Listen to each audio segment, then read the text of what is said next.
Shalom, everybody. By the way, shalom means peace in Hebrew. It's from a root that has to do with wholeness. So, yeah. But anyway, today we will talk about, let's see here, these three letters, tsádi, kuf, and reysh. Tsádi is the fifth and final letter that we'll come across. So we've already come across chaf sofit, mem sofit, nun sofit, pei sofit, and now we have tsádi sofit. You'll notice tsádi sofit is kind of like tsádi, although the line goes down again, doesn't curve over like this. Most likely these final forms are the most original form, and with the exception of the mem sofit, and in time people trying to write fast ended up kind of doing this stuff, like dragging over instead of dropping down like it was originally when they're writing quick to connect a letter to the next word, or to the next, like going on to the next letter. So, even scribes, they had to move fast, to keep their job, otherwise they're gonna get kicked out and go clean the poop out of the streets or something. I don't know. They didn't have toilets way back then, so you need somebody to do that job as well. But anyway, yeah. So here we got tsádi, kuf, and reysh. Tsádi is it's like the combination of the English letters T as in tango and S as in Sierra. Ts. So it's weird for us in English because we need two letters, but they only need one letter. So yeah, tsádi. In history, it was like an emphatic S is what we say, but unless you have some friends who are Arab, don't try to make up your own pronunciation of this. Just, if you have friends who are Arab and they speak beautiful Arabic, then yes, in Arabic there's a sound that's an emphatic S we say, and by all means do that.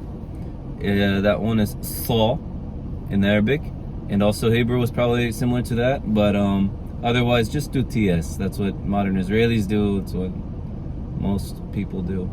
So tsádi, kuf, reysh. Kuf is just like English K.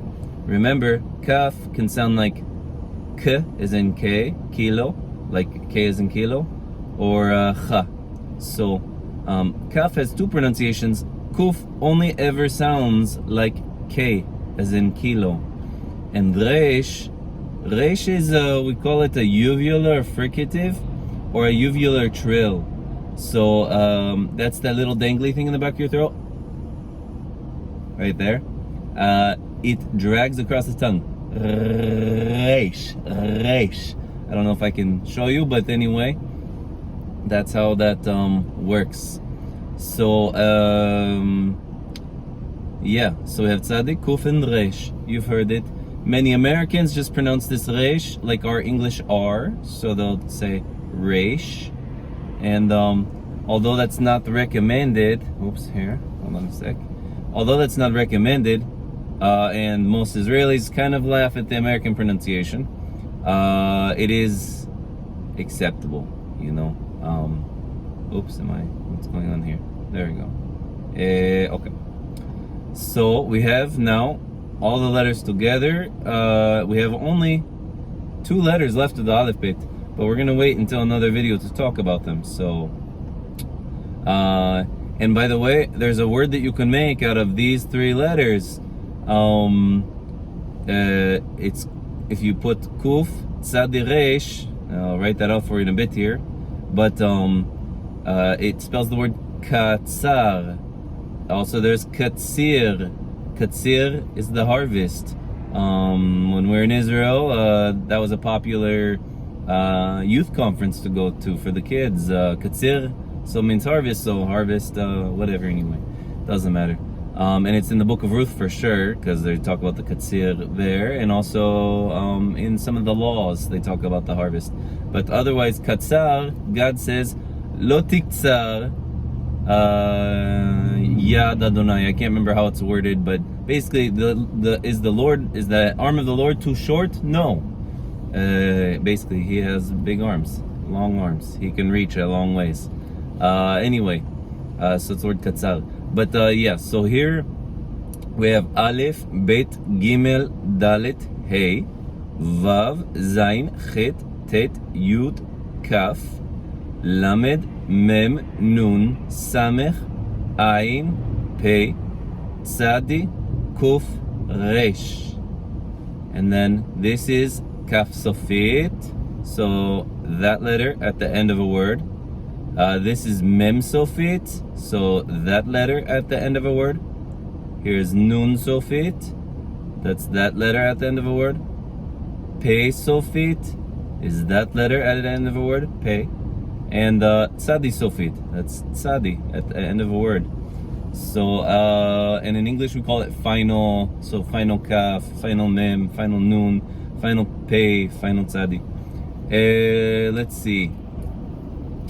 I think that's pretty much it for this. Let's go ahead and do the Aleph Bet song. And we're almost all the way through now. So, Aleph Bet Vet, Gimel Dalet Hey, Vav Zain Chet Tet, Yud Kaf Chaf, Lamed Mem Nun, Samech Ayin Pei Fei, Tzadi Kuf Resh.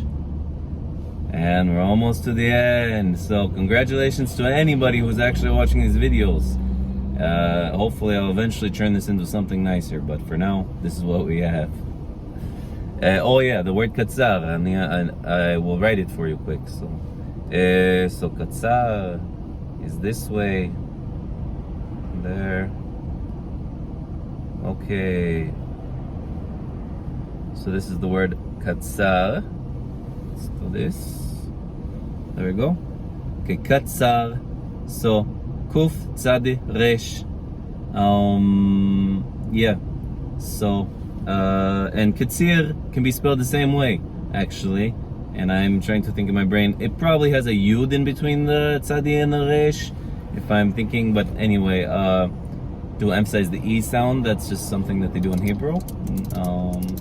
But we'll get into that later. So all the best.